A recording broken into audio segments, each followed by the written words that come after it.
What up? What up? We live. We live. Let's go. It's the week 5 recap. We all seems like we all got our fair share of shellackings, but Jeez. we bounced back with some fucking calls at the end of the week. Sure We did. got some nice ones at the end. I think we Yeah. all hit our last bet of the week where we're just like, yo, fuck it. Like it was one of those situations where I was like, all right, if this doesn't hit, that might be it for me. Yeah, Like that's maybe this exactly just isn't for me, Like that's exactly where it was for me. I was like, all right, look, I went 5-10-1 against the spread this week. oh my goodness. I Yeah, knew that's pretty bad. by far my worst week. I knew that, Vegas was going to come back with a vengeance and mess us up. So Sunday Night Football, I was like, look, either I'm done for the year or I'm going to win back everything. Nah, I definitely feel that because, and the thing is, we were already talking about this, right? We said when Vegas has a big week, you want to look out. Whatever the reason, Vegas somehow finds a way to get theirs. All right, we saw a lot of bullshit calls this week. Saw a lot of just weird shit happening. I don't know how they do it, but whatever button they got in the closest Buffalo Wild Wings, they pressing that shit hard as fuck. So yeah, we said to stay away. Of course, I still went hard as hell.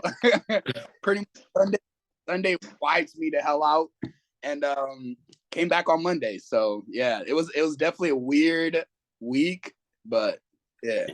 Like we said, you gotta keep looking. We were talking about it last week in the preview of this week that we just finished. Basically, we knew Vegas was gonna come and just do something weird, right? And it started with the Thursday night game. That was one of the weirdest games I feel like I've ever watched, had any action on or anything. I had no idea what was about to happen. You know what I'm saying? The Broncos and the Colts. I was just like, after that game, I was like, all right, like it's confirmed this week is about to be like a roller coaster, I lost some money on that Broncos game. I had Broncos. And it's like, that was like such a bad loss that I don't feel bad about it. You can't do anything but shake your head and laugh. It's like, yeah, that's kind of what I deserve for betting on a game that I knew was going to be that weird, So it's just a gamble, and that Broncos hit did not work out at all. But then Sunday, as soon as that thing happened, I was like, all right, you know what? Let's see any of these picks this week that I like. That's an underdog. That okay, it's like okay, I see the underdog team winning. Let me just try to take some action on them because this is a good week for that to happen. And the Cowboys was the team that I isolated. I was like, all right, Cowboys have a great defensive line. Rams have no line.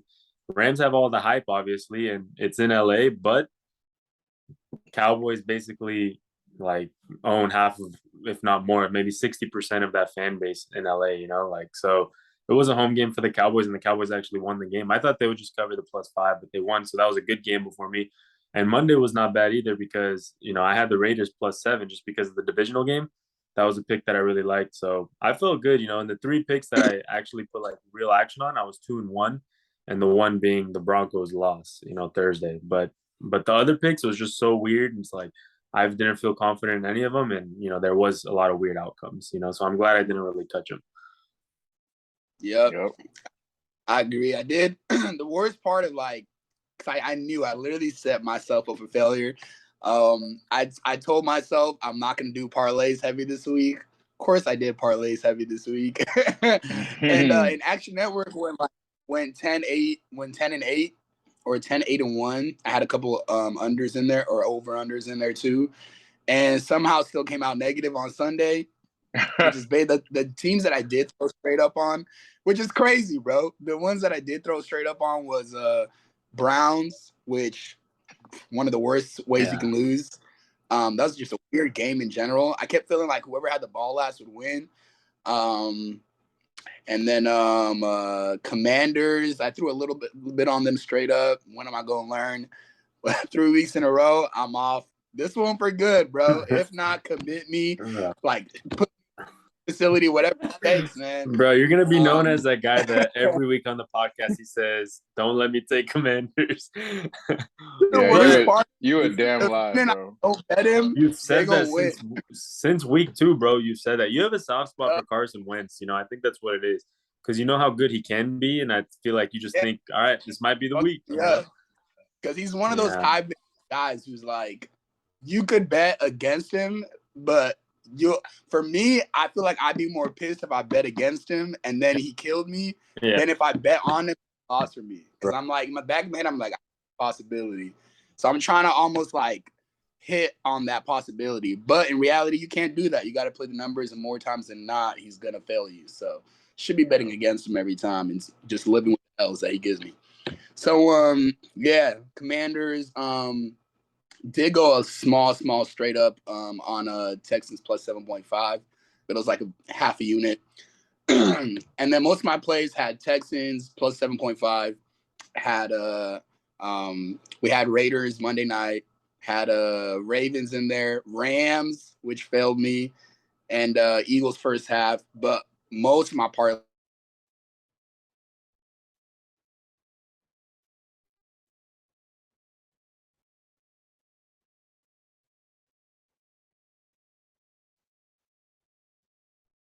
Hello?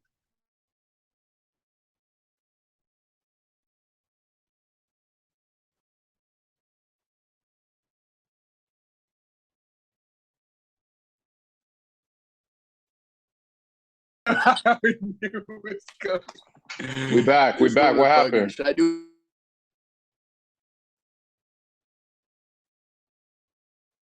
Hello?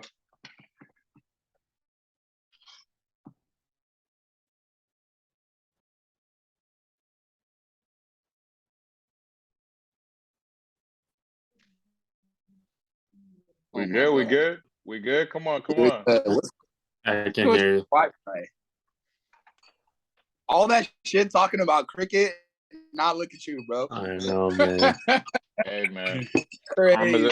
Karma's a bitch. It really is, man. It really Your is. internet hasn't been okay ever since you made that comment. Low key. That's exactly like you said that in the group chat. We went on, boom, you were dust. Straight up. Did you guys get in your shambles and your best hits? Yeah, we passed it over to you. All right. So really quickly, Shamble of the week easily was Indianapolis beating Denver. That was just, I call Andy right after because we're talking about your impressive Thursday night streak, and we were just cracking up, bro. I was literally crying. Like I just couldn't believe it. I know. I hopped on that. That was when I was in Skid Row, you know. Oh yeah. You were on that one.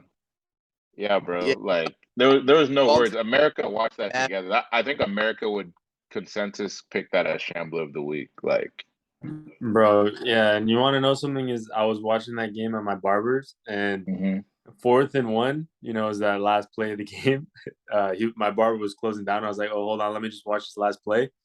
And then they called the timeout, right? And they called the timeout. I was like, you know what, man, you don't gotta wait for this game, bro. Like, I was just like, I'm gonna leave. You can close shop. I already know some bullshit's about to happen. And then, like, probably like 2 minutes later, I got a call from you guys, and I was like, when I got that call, I knew something bad happened, something dumb. I thought he threw a pick 6 or something, honestly. So you know, he was 4th and 1, like pretty much red zone, same situation as that situation in the Super Bowl where Russ threw that interception when he should have just ran the ball, right? Yeah. And Richard Sherman after the game, post game, he was just wilding out. Run the ball. Yeah. You know what's funny? Everybody said that Rich Sherman had PTSD. I think Russ in that game had PTSD and was like, didn't want to throw that slant because I think he didn't want to throw that wide open. The same picked off. Like, it's just weird, bro. That whole game was like out of a different universe. It was a weird game. I don't think I've seen anything like it in like 5 years. Yeah, it was. Yeah, enough of that game though. We're gonna leave that game in week 5. My hit of the week though. Say it again. I said you better have PTSD right now. My hit of the week though was Baltimore. Money line. Only took the money line, thank God, over Cincinnati. I was basically down bad. Like I said, I was 5-10-1 for the weekend. I basically said, all right, look, I'm gonna put the future of my at least for the 2022 season, all of this depends on this game right here. So I just threw a decent amount and got Lamar hit. Lamar came through. Yeah, man. I had a good feeling. Andy said they're not about to do three straight L's at home, comeback victories or comeback losses. No chance. Yeah, I just had to triple, quadruple down on Baltimore. So, and I'm not gonna lie, man. Once you start seeing those like stats passed around about yada yada, this is one of their biggest problems. Like blah blah blah. It's all over ESPN. Biggest leads blown. Same thing with the Bills that week when they're like, oh yeah, can't win a close game. 0-8 in close game. Three things are gonna happen. First of all, I think that's Vegas setting you up to be like, all right, well, I'm gonna lean this way. I really do believe that. Two, teams find corrections. They find ways to fix what their biggest issues. They know they're getting shit on all week about that one thing.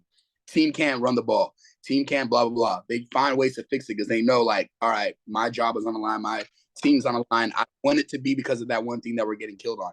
Three, regression hits for some of these. Like, some of these are just things that are like the Bills.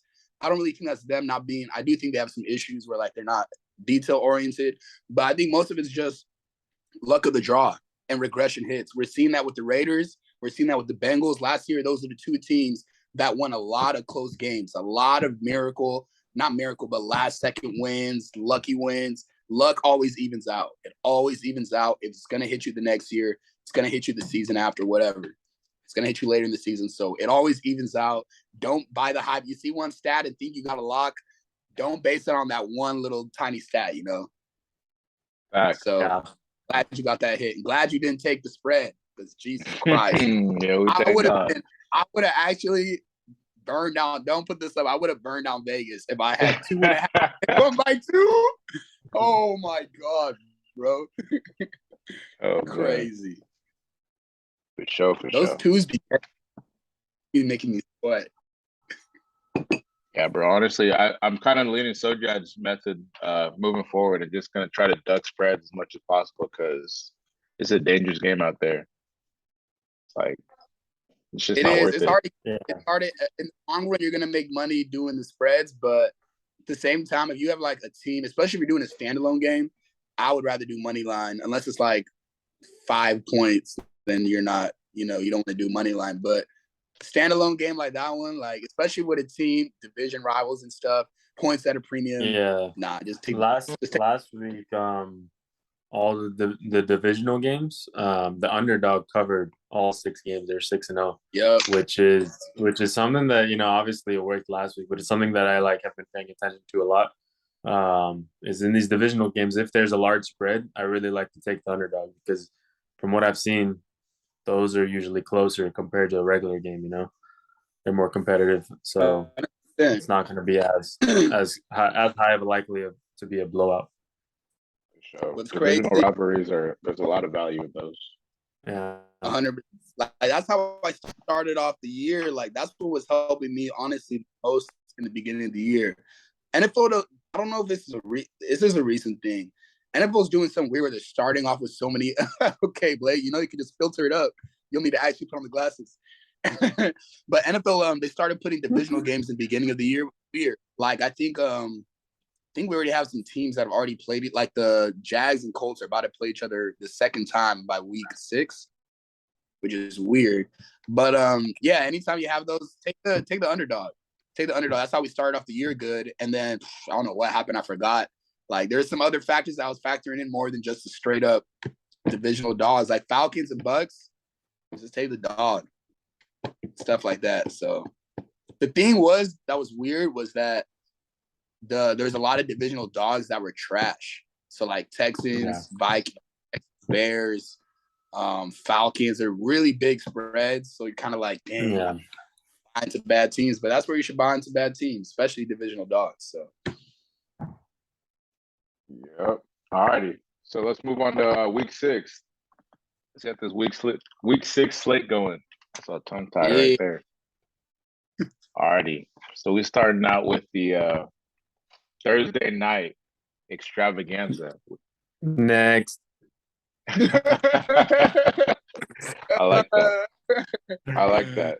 It's gonna be a, as Bill Simmons would call it, a poop vector. But just quickly, gun to my head, I'm taking Chicago -1. I like what they did this weekend against the Vikings. So Don't yeah, even about it. I'm taking Chicago. Don't even ask me anything else. That's it. all right, Chicago. cool. I'm gonna ride with something about the over/under teams that are on Thursday night between 37 and 40 points on the over/under. The under hits for those teams within that 3-point spread at a 14 or 18, and they're 18-4-1 to the under. Something to keep in mind. For sure, we I'm shall probably gonna jot ride that with the down. Commanders, man. Just saying, because I Shut think up. Andy hasn't hit on the Commanders all year. Yo, I haven't hit on Thursday night all year. So someone's coming. we're gonna, Bro, this you know, I'm would be not the scared. most perfect spot. Yeah, bro. Let's just end all these streaks all at once. Let's just Yeah. get it all out of the way Yep. on Thursday. Yeah. Give me the Commanders. It's a pick 'em game, so I'll take Commanders. Dog. I'm not touch that one. I'm done. And yeah, and I'm taking Commanders just because for absolutely no reason. Because all the other weeks when I've had a reason, it did not matter. So clearly Thursday nights in this Amazon primetime game, something else is going on. So just throwing some darts at the board. You're about to One thing bust I'm the trend. I believe in you. Yeah. I believe, brother. I believe in you. I don't believe in Wentz, but I believe in you. Yeah, hopefully I don't sound too defeated. I feel like they could win, but I'm not even gonna get into that. All right. On that note, next game we got New York Jets minus. Actually, I'm sorry, New York Jets +7 against the Green Bay Packers. I don't want to touch the Packers anymore, man. They've disappointed me too many times this season. Of course, the week I'm gonna leave them alone is when they're gonna get right. Yeah. On the flip side, the New York Jets have been exceeding expectations this year. They're above 500. I mean, just to pick one for the sake of picking, I'm gonna choose Green Bay -7 back at Lambeau, get right. But as in terms of action, I'm leaving this game alone. Yeah, I'm gonna take Jets +7. They have a solid defense. 7 points is a lot to give up against a team that can hold their own. You know, Jets, like you mentioned, are exceeding expectations this year. The Packers are not as dominant as they should be. And for that reason, I think 7 points is just too much. You know, I might buy a half point for the Jets, push it to +7.5. But that's what I feel comfortable with taking. Got you. I do like the Packers in this spot. I know they're disappointed. Last week could have went a lot differently. Honestly, coming into this game, who would have thought that the person who's been doing a better coaching job is Robert Saleh, and the person who's been one of the worst coaches is Michael Ford.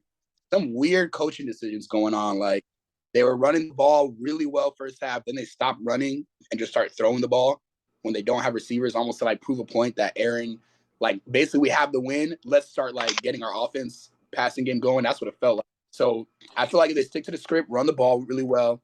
That defense, I'm buying low on the defense. I don't know if I should or not, but you buy low on the defense and hope that they actually can confuse Zach Wilson a little bit, who hasn't really been tested, face the Steelers. And Miami defense isn't that good, to be honest. They've had some weird metrics that just kind of been coming up lucky, but they haven't been that good. And they were put in a position where they couldn't score. So I'm not going to touch this game too much. I might take Packers in a teaser, but yeah, I don't want to trust Green Bay yet. I want to wait. 7 is a lot. I'm rather take them next week and see if they can prove some stuff on the defensive end, because I still don't believe in that passing game. So, got you. But easy fixes. So. Moving on, Tampa Bay at Pittsburgh. Tampa Bay -8.5. Honestly, Tampa Bay, they almost messed around and lost to the Falcons. If Vegas didn't have this little roughing the passer fixing for Tom Brady, it could have been down. They could have been down bad this week. But with that being said, Pittsburgh is horrible. But also, they just got so embarrassed. I could see Mike Tomlin just, rah, yo, let's get right. We at home, the old Heinz Field. So I think this doesn't feel right, but I'm going to take Pittsburgh +8.5. Yeah, I mean the Steelers are at home. Like you said, Mike Tomlin, solid coach, right? Yeah. Giving him 8.5 is a lot. Last week they got embarrassed, and I think that's gonna give them a little bit extra of an edge. I mean, it's they're in a situation where it's either they back down and they completely fold, or they just push their look up a little bit and just try to see some good things that happen, fix their mistakes, and keep it a close game at least. Yeah. I'm kind of with y'all there too. I feel like, yeah, this is another tough one, but Bucks on the road being 8.5 point favorites. I don't think they've shown us anything that should make them 8.5 point favorites. I don't even know if they beat anyone by that much yet this year. Have they? What are they doing week 1? I don't know, but they haven't looked as dominating. They've been scratching out wins. They haven't looked as dominant as they normally do. There's still a lot of question marks for them, especially on that O line. And the Steelers' D line isn't really good against the run, but they still have guys that can get to the passer here and there.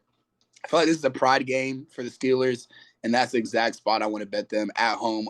Big underdog, Mike Tomlin, like you said, rah spot. Kenny Pickett didn't look horrible. I think the Bills do what the Bills do. They beat up on bad teams. We saw them against the Rams, beat up on them. The Titans beat up. The Titans went and won 3 straight after. So I don't think it's anything about the Steelers. I think the Bills if you don't have the talent, they're gonna bomb you. So they got a knockout punch and they got knocked out.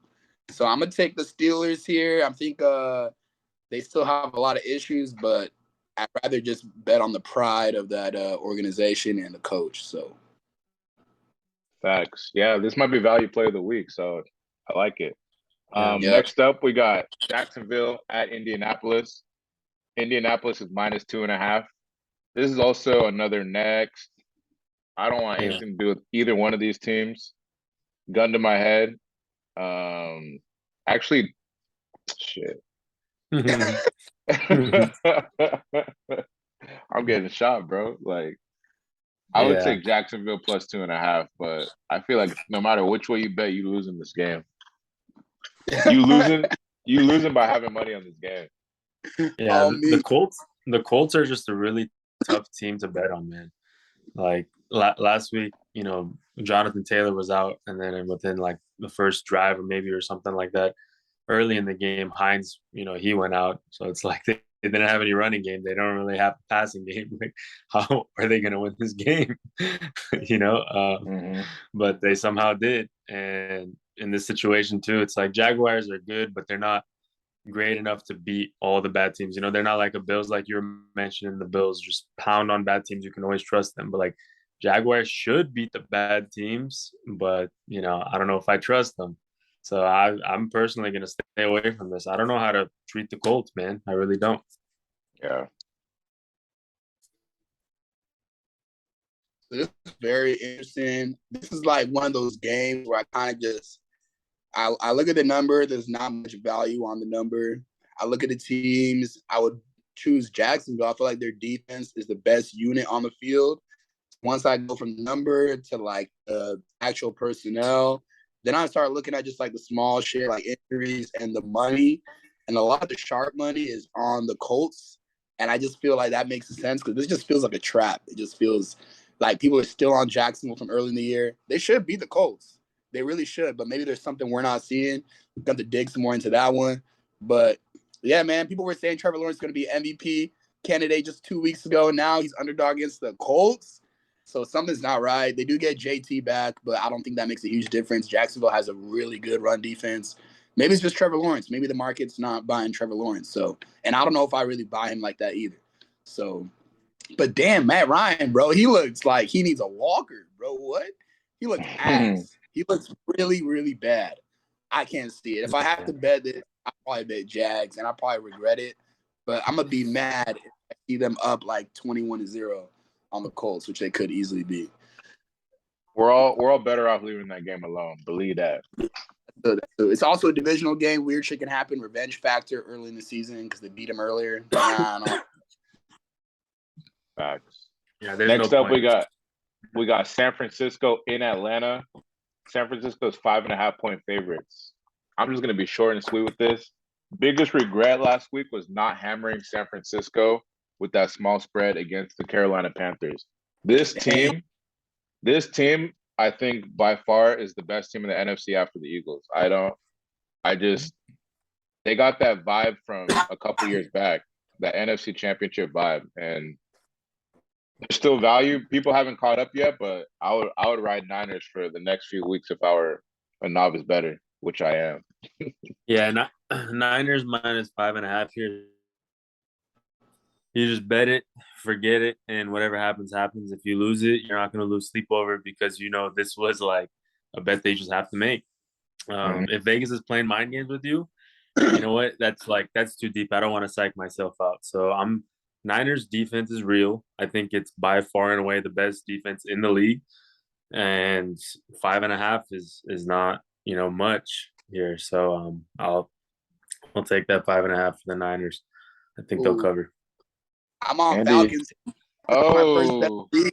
My favorite bet of the week so far. Falcons. Niners have half their defense hurt. Joey Bosa's on IR. Mosley, their best corner, tore his ACL. They got 3 other guys that are hurt, just got put on that are not going to play this Sunday. They're missing 6 guys on defense. They're still missing Trent Williams. They're still missing Elijah Mitchell. They're missing a couple. They're missing another lineman that just went out. So I think the Niners are kind of banged up. They're on the road again. And I think this is a letdown spot for Shanahan. I thought last week I wanted to bet against them. I didn't touch the game, but I couldn't trust the Panthers to actually meet the expectations. And that looks like a broken team, which we've seen from I think the Panthers kind of gave up. They just gave up, and they let the Niners do whatever the hell they wanted. They just couldn't meet them physically. I think this Falcons team has been playing really well. They got the most creative run scheme. A lot of people are calling Arthur Smith's scheme the most creative run scheme in the league. The Niners are pulling defensive tackles off the scrap heap. They just signed like 2 of them just to have somebody to play. I think this is a little bit of we're overlooking how a couple injuries I don't really trip on, but the amount of injuries they have, plus Jimmy G is still Jimmy G. At the end of the day, I'm just going to take the Falcons at home who've been covering. I hate betting on a team that's covered 6 in a row, 5 in a row. It's covered 5 in a row because they're bound for regression, but I'll take the Falcons at home. They're playing well. They're going to be pissed off. They're going to get Kyle Pitts back, and they match up a little bit better with the Niners. Let's take the Falcons out. Falcons are the only team remaining that's undefeated against the spread all season. I hate that. To be honest, go ahead. I was gonna say, to be honest, I totally overlooked the injuries, and Joey Bosa did leave last game with a major groin injury, and I'm actually gonna backpedal a little bit. I might leave that game alone because the Niners defense is their bread and butter, and they're missing some key figures. So that's something I did overlook. So for that reason, I'm still gonna choose Niners minus 5.5 for the sake of choosing, but I probably won't take that game.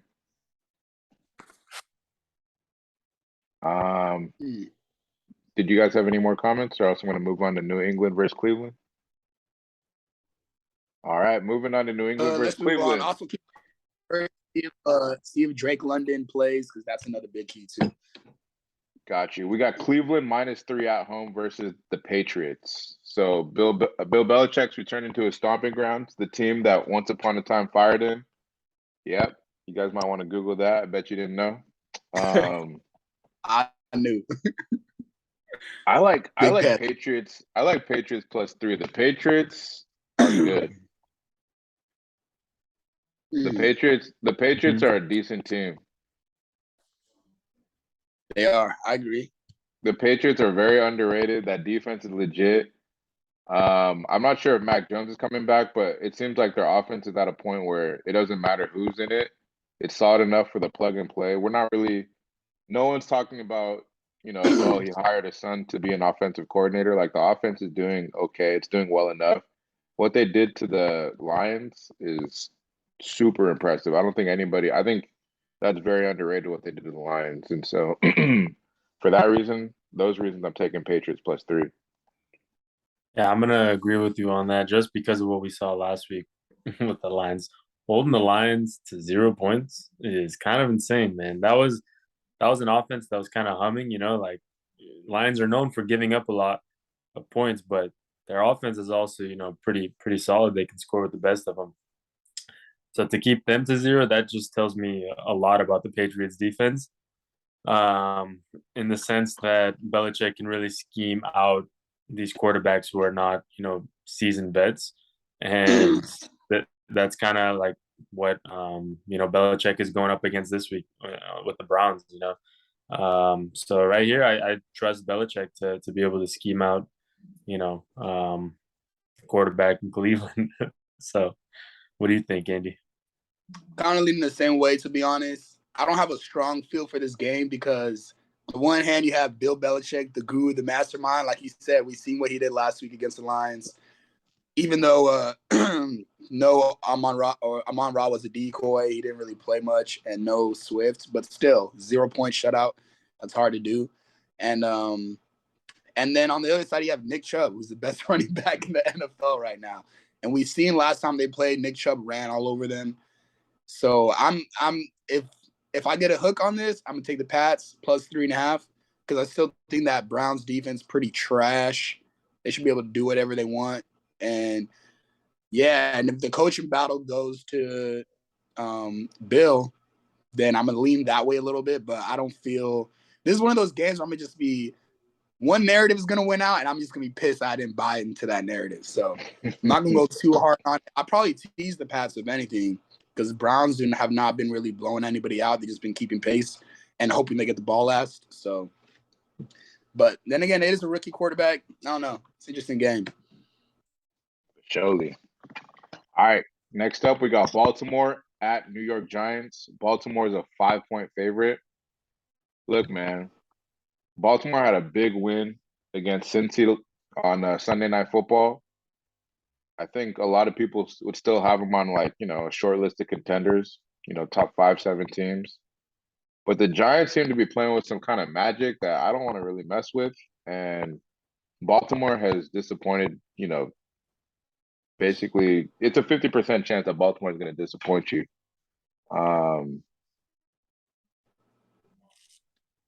I'm torn on this one, but I think I'm going to just try to ride Baltimore -5 until they fail. But I would not be surprised if the Giants cover and win this game. Yeah, I agree with you there. This is one of the plays where I would try to find some value in the money line of the underdog, because the underdog is at home, and the underdog is a team that has been performing pretty well against a very volatile opponent in Baltimore. So for those reasons, I think you can find some value here in this money line. Take the Giants to maybe win the game. I think if the Ravens win, they might. There's a very good chance that they just blow them out. So I would rather just take the money line here than the spread for the Giants. Just for the better value. One thing I will add too is that the Giants have no wide receivers, and the Ravens secondary is their weak spot. The Ravens defensive line is pretty strong, and the Giants running the ball is their bread and butter too. So the Ravens should handle business, but the Giants have been playing with some magic. So I think I look, he might have stole Andy's thunder, but no, you're good. You're right on. Honestly, I love seeing what I'm seeing from y'all here, man. This is great stuff. So just suggesting the money line, that's an amazing play. I didn't even think of that. Yeah, man, that's a great play. If I'm siding with the Ravens -5 when it opened up, this is my favorite bet. I'm definitely simmered down on it a little bit, just thinking about it more and more. But because like you said, Ravens have disappointed. But how you guys feel about this one, or how you guys feel about the Niners? This is how I feel about the Ravens. Take the 5, bet it, don't sweat it. If you lose it, you lose it. But things to remember: Daniel Jones at home is a bad against the spread quarterback. Like Blake said, the weakness of the Baltimore Ravens is that secondary. If they can go man up, I don't even know who the Giants are putting out their receiver. What they're doing is putting 3 tight end sets and trying to run Saquon open. So if the Ravens come in with a solid game plan of stuff to run, they should win this game by 20. They can still run the ball on the Giants. The Ravens are good on the road. They've not covered at home, but on the road they've covered. Seen that against the Pats and against the Jets early on. And even last year, same kind of metrics and stuff. we've seen Lamar kind of struggle a little bit lately. The last 2 games not have his big blow up games. I think this is a team they get right against. They usually dominate lesser teams. So I'm gonna take where they usually struggle is against the good teams and they don't cover, but I'm gonna take the Ravens on the road here. Lamar bounces back. Hopefully they get Bateman back.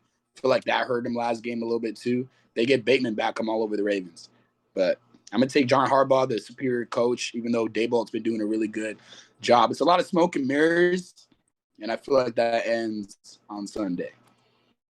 Okay then. And we'll be back shortly, right after this message from our sponsors.